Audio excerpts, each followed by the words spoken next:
Okay, let's see. I'm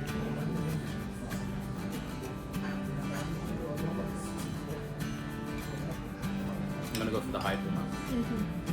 I haven't drunk highball yet since I've been here, so. Really? Yeah, it's I didn't like it the first time, but I think but if I had to pick probably my favorite, I would say like gyutan. Gyudan. That is amazing. I love beef cup. Yeah. Hi. May I ask your name? I'm Nai. Nai. I'm British. Thank you for coming today. No problem. Today we're going to try some Western food Yeah. customized for Japanese. Okay, cool. Let's do it. Let's do it. Okay. Wow. It's hard to pick. Yeah, hot food. Maybe cod roll spaghetti is good. Yeah, tarako, Mm. cold roll. Oh. I think let's go with highball. Yeah. Yeah. How have you been in Japan? How long? How long? Since last Monday. Since last week. Almost 2 weeks. Okay, what did you try so far? Well, today I had maguro and yeah, At sushi place? at sushi place, yeah, like huge tuna. What size?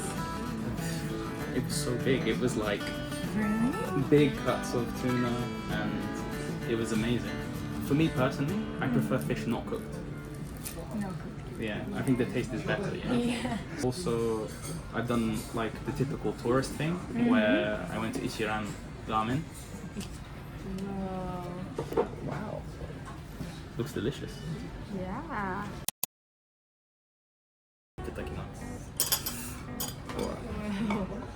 Yeah, smells so nice. Yeah, like strong like fish smell and Yeah. you know, like I can imagine very salty flavors. You know? Mm-hmm. Okay, let's see. Okay.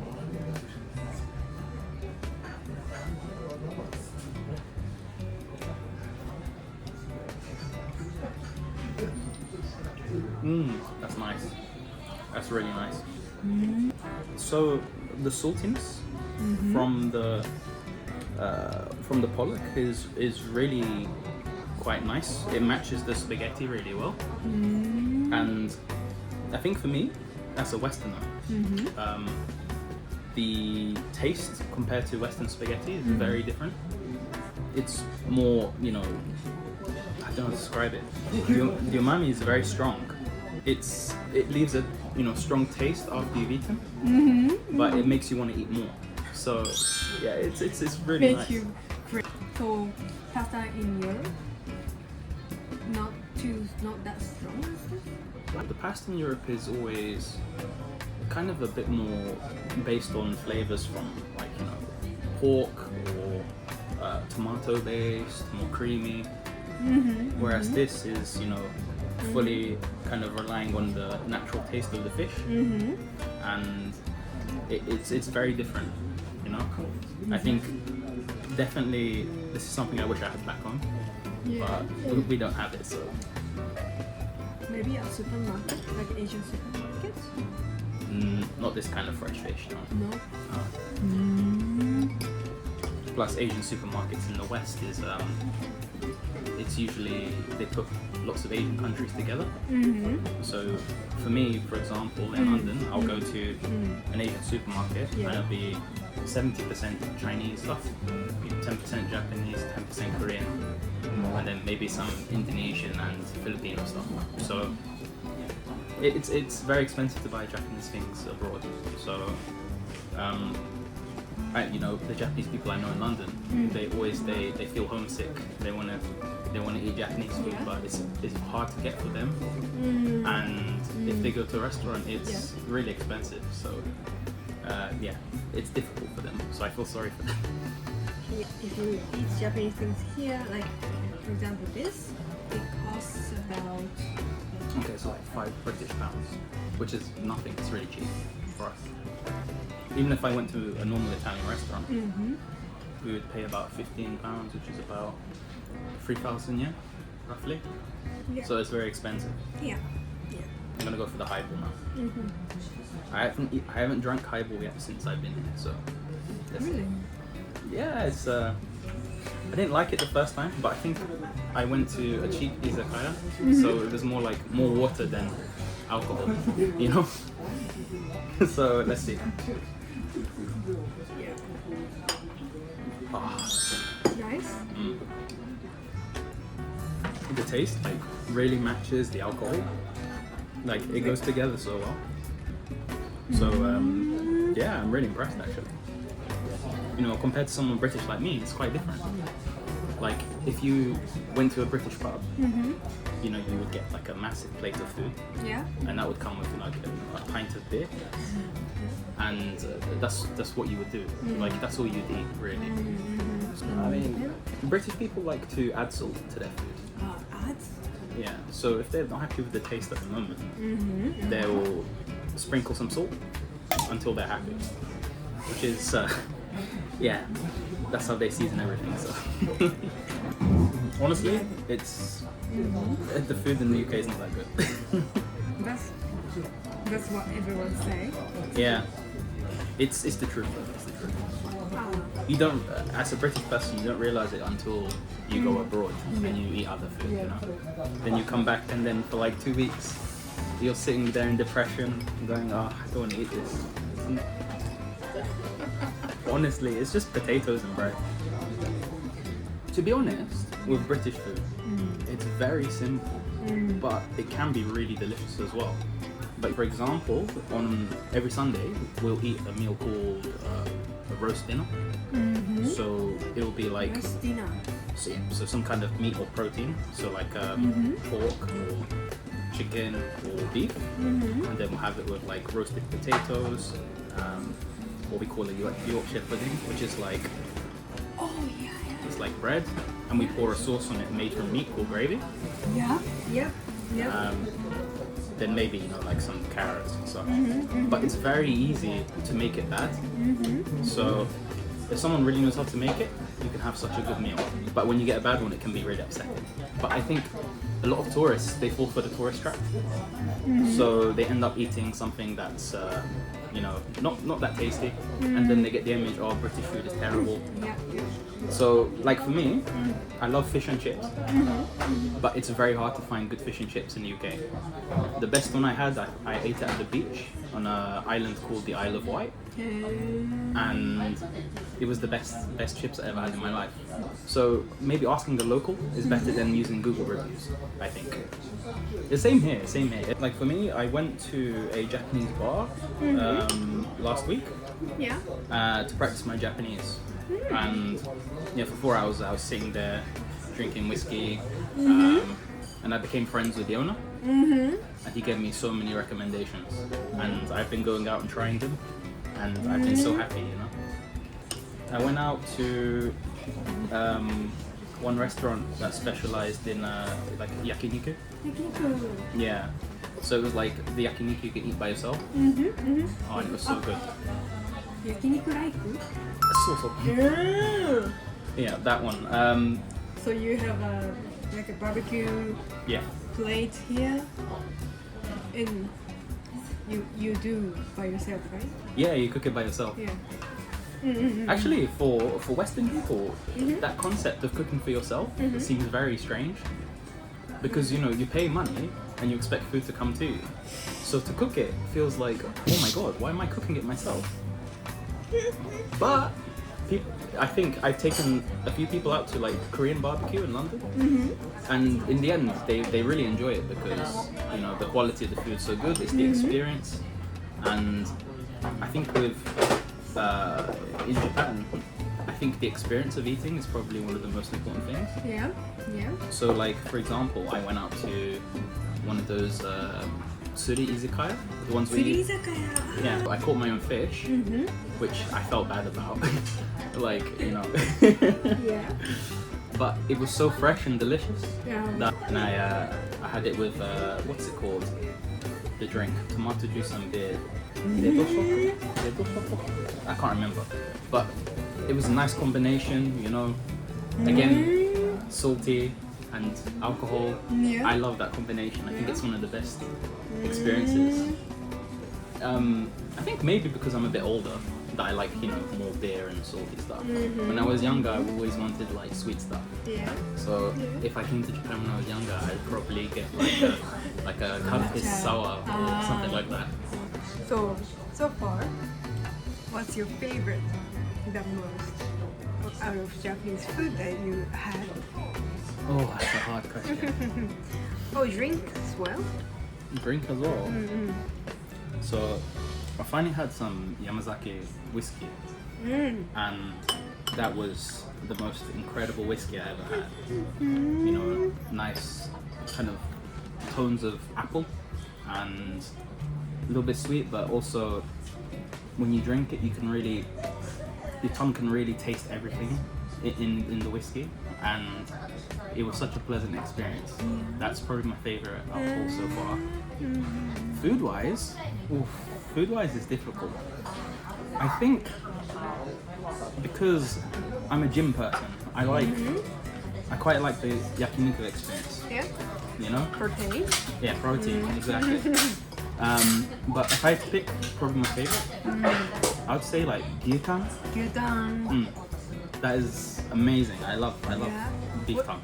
Yeah. Yeah. Okay. Was it first time for you to taste gyutan? No, I had it in the UK, but it tasted way better here. Way better here. Yeah, more fresh, I think. More. I like the way it's very thinly sliced, and then you know, you only have to cook it a little bit. Then Yep. you have your various sauces, Yeah. and it's just like constantly your taste in your mouth changes, Yeah. which I think is amazing. Yeah. So We like to taste in many flavors, such as like it's called ajihen. It's called ajihen. oh, okay. Yeah, so like yeah, I get it. Like taste change. Taste change. Yeah.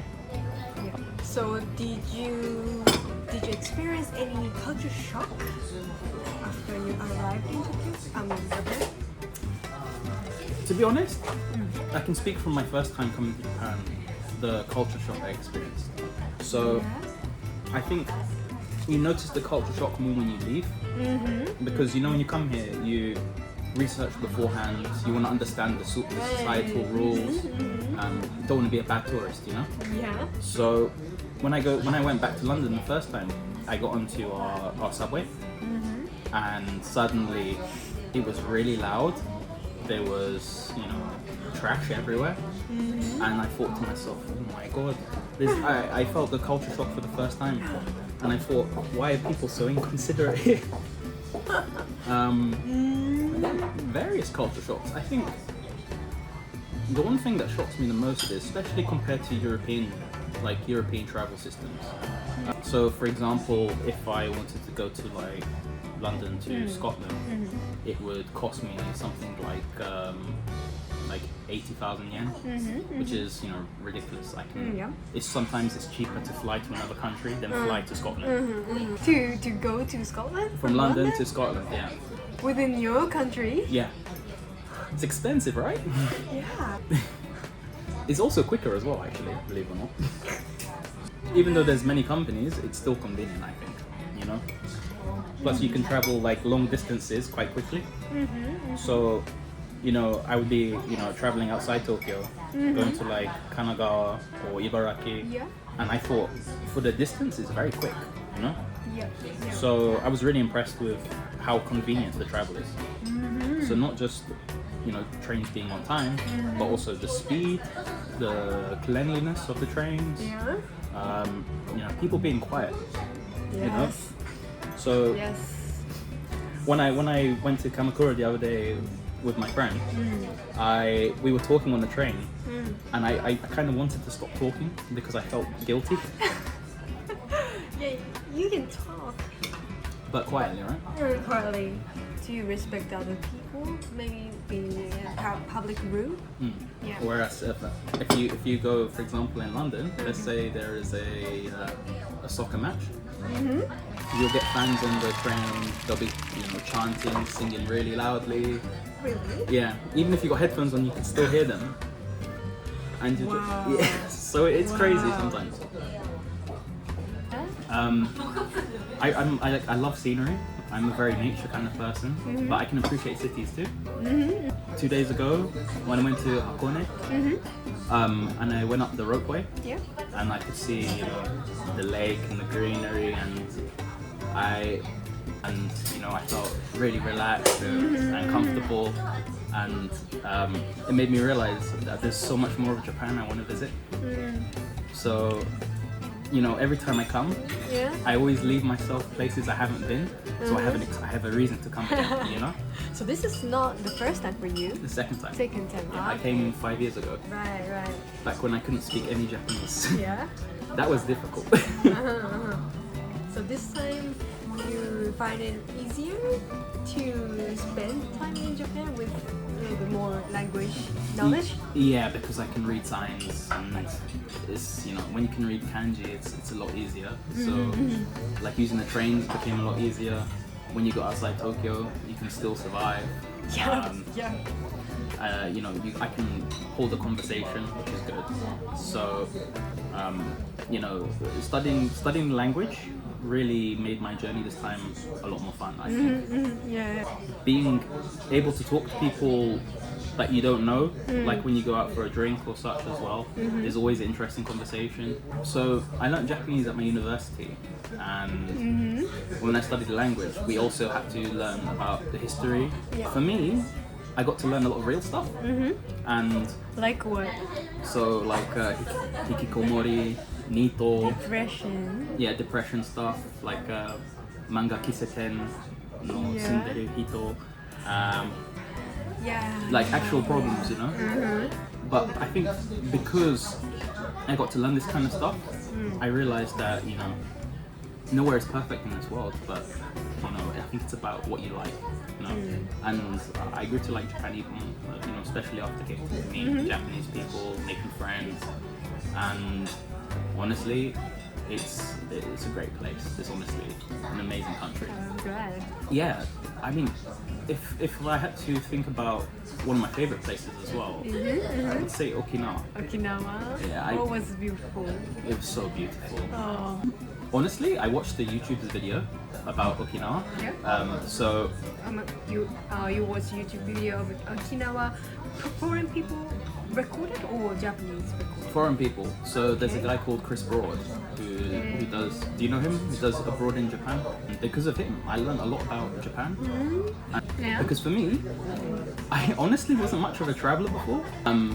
So I wanted to go to Japan, but my friends didn't want to go. So I came by myself 5 years ago, and it was so nice to have a journey by myself and, you know, get to see everything in person. So I wanted to go to somewhere in Japan that's still Japanese but very different. So Very different. yeah, so I flew from Haneda to Naha, and I stayed there. Naha city was a bit different though. Yeah, more city. Yeah, more city. So I got the bus to Emerald Beach, and I went to the Chirami Suizokukan. I was on the bus, and then slowly, you know, the scenery was changing, becoming more blue, more green. So I had a good time at the beach. I was relaxing. I had some takoyaki, and some melon soda, and eventually I went into the aquarium. But there was this massive shark. It must have been about 20 meters, and it's just glass, right? So you can just see it like swimming over you, and I'm like, oh my god, if that breaks, oh my god. Yeah, if that breaks. I was only there for 3 days, but I wish I did longer. So next time I come to Japan, I'm probably gonna go for 1 week. 3 days not enough for you? Yeah, not enough. No, because you know, in the West we get a bit more vacation time. So every year in the UK you get about 5.5 weeks vacation. Okay. So yeah, Between a year? in the year, yeah, In the year. But I think next time I come, I might try and do some English teaching. I think. Yeah. See what that's like, because you know I want to experience Japan completely. So I think when you just take 2-3 weeks, it's impossible to do all of Japan. There's so much, you know. Like for me, there's so many areas I want to visit. I want to go to Hokkaido. Yeah, yeah. I haven't been to Nagoya. I haven't been to Fukuoka. Oh, definitely. Definitely go. Yeah, I mean, there's so much I haven't seen yet, you know. So I think if I work here, then I can, in my free time, I can just go take day trips out, go see, and experience Japanese seasons. That's the one I want to see the most. I want to. You like nature? I love nature. Yeah. You're gonna love autumn here. Yeah. Autumn and spring. Oh, you experienced spring? No. No, last time I came, it was the middle of August. Okay, so. Super humid. Oh, okay. My hair melted. It just became like really like mogu, you know? So, but it was fun. It was honestly the first time was fun. It was so hot. For example, today I was coming from Yoyogi Koen, and I got on the Yamanote line, and it was crowded, and I thought, oh no, it's crowded. But then I got in and there was aircon, so I was like, oh, it's not bad. if this was the UK, there's no aircon. No aircon. No on the aircon. train? No aircon on the train. Everyone's just sweating. You can smell sweat. It's not nice. In the summer, the UK like the subway is so bad. Is it crowded? As crowded as here? Depends on the time of day, but more or less the same. And you've got like strangers like armpit in your face and so yeah. But recently in the UK, they're growing, like they're trying to improve the trains. So the new ones have aircon and they have more space, but it's a very slow process. So you finished your meal? Yes, I have. Okay. How was all of it? Honestly, very satisfying. So, like I said before, the mix of the highball and the salty taste of the spaghetti was just perfect. It was a good match. Okay, let's finish with Japanese greeting. ごちそうさまでした。 Oh, okay. Okay, let's say ごちそうさまでした。ごちそうさまでした。